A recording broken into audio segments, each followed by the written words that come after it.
சிம்பிளா, ஈஸியா 10 நிமிஷத்துல மணப்பாறை அரிசி முறுக்கு எப்படி பண்றதுன்னு பார்க்கலாம். இதுல வந்து பார்த்தீங்கன்னா, உளுந்து மாவு, கடலை மாவு, அதுக்கப்புறமா பொட்டுக்கடலை மாவு எதுவுமே தேவை கிடையாது. ஒரே ஒரு பொருள் இருந்தா போதும். பிகினர்ஸ்க்கு ரொம்ப பெர்ஃபெக்ட்டான ஒரு ரெசிபின்னு சொல்லலாம். இதுக்கு முதல்ல ஒரு பேன்ல 2 கப் தண்ணி எடுத்துக்கலாம். இது வந்து லைட்டா கொதிச்சு வரணும். இந்த ஸ்டேஜ்ல நம்ம உப்பு போட்டுக்கலாம். பட்டர் 2 கியூப் போடணும்.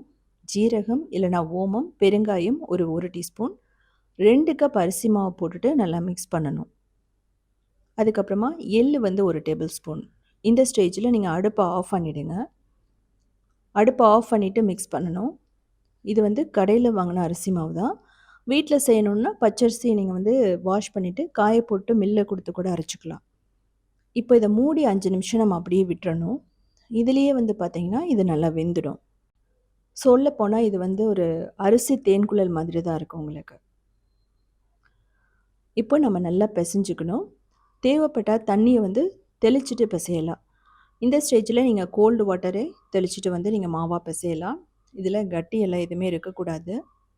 நம்ம சப்பாத்தி மாவுக்கு எப்படி பிசையுமோ அதே மாதிரி பிசைஞ்சிடணும். அதே சமயம் ரொம்ப நேரம் இந்த மாவு வந்து நீங்கள் விட்டுறக்கூடாது. விட்டீங்க அப்படின்னா அது ட்ரை ஆக ஆரம்பிக்கும், முறுக்கு நல்லா வராது. ஏற்கனவே இந்த மெத்தடில் நான் முள்ளு முறுக்கு வந்து போட்டிருக்கேன். ஸோ நோ ஃபெயில் ரெசிபின்னு சொல்லலாம் உங்களுக்கு. ஸோ இப்போ பாருங்கள், மாவு நல்லா சாஃப்டாக வந்துருச்சு. இப்போது இதை வந்து நம்ம டிவைட் பண்ணிக்கலாம். டிவைட் பண்ணிவிட்டு மேலே 1 டேபிள் ஸ்பூன் ஆயில் மட்டும் போட்டுட்டு இதை வந்து மூடி வச்சிடணும்.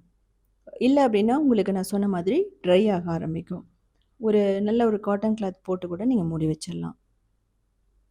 முறுக்கு வந்து நல்ல வெள்ளையாக வரும். ஸோ தேன்குழல் முறுக்கு மாதிரியோ நீங்கள் உங்களுக்கு எந்த ஷேப் பிடிக்குதோ அதில் நீங்கள் பண்ணிக்கலாம். இந்த மாதிரி முறுக்கு குழலில் கொஞ்சம் மட்டும் ஆயில் ஊற்றிட்டு ஒட்டாமல் இருக்கிற மாதிரி நம்ம தடவி விட்டுக்கணும். மாவு போட்டுட்டு நம்ம டைரெக்டாகவும் ஆயிலில் பிழியலாம். இல்லை அப்படின்னா ஒரு ஷீட்டில் வந்து நம்ம பிழிஞ்சு விட்டுறலாம்.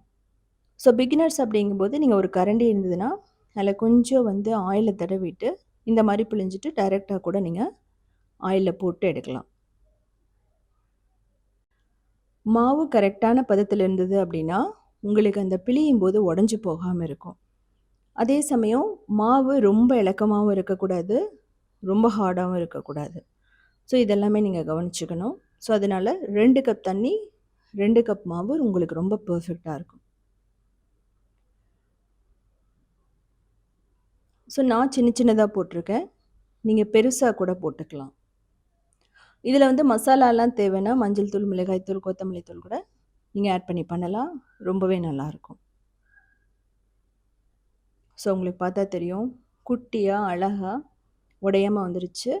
இது நல்ல சூடான எண்ணெயில் போட்டுட்டு அந்த ஆயில் சத்து அடங்க வரைக்கும் நம்ம ஃப்ரை பண்ணணும். ஆயில் அப்படிங்கிறது வந்து சன்ஃப்ளவர் ஆயில், தேங்காய் எண்ணெய், கடலெண்ணெய் எது வேணாலும் நீங்கள் யூஸ் பண்ணலாம். ஸோ இது வெந்துருச்சுன்னு எப்படி தெரியும்னா உங்களுக்கு அந்த ஆயில் சத்து அடங்கும். அப்போ வந்து சரியாக வெந்துருச்சுன்னு அர்த்தம்.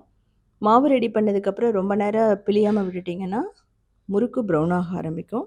ஸோ இது எல்லாமே வந்து பார்த்திங்கன்னா பிகினர்ஸ்க்கு நோட் பண்ண வேண்டிய ஒரு விஷயம். இதே மாதிரி சிம்பிளான யூனிக்கான ரெசிபிஸ் வேணும் அப்படின்னா நீங்கள் உத்தமி கிச்சனை ஃபாலோ பண்ணலாம். க்ரியேட்டிவ் வேர்ல்டுன்னு இன்னொரு சேனலும் இருக்கும். அதுலேயுமே 2000 ரெசிபிஸ் இருக்குது. அது மட்டும் இல்லாமல் சவுத் இண்டியன் ஃபுட்ஸ்.inங்கிற வெப்சைட்டை 19 இயர்ஸாக ரன் பண்ணிகிட்ருக்கோம். அதுலேயுமே 8000 ரெசிபிஸ் இருக்குது. ஸோ செஞ்சு பார்த்துட்டு கமெண்ட் பண்ணுங்கள்.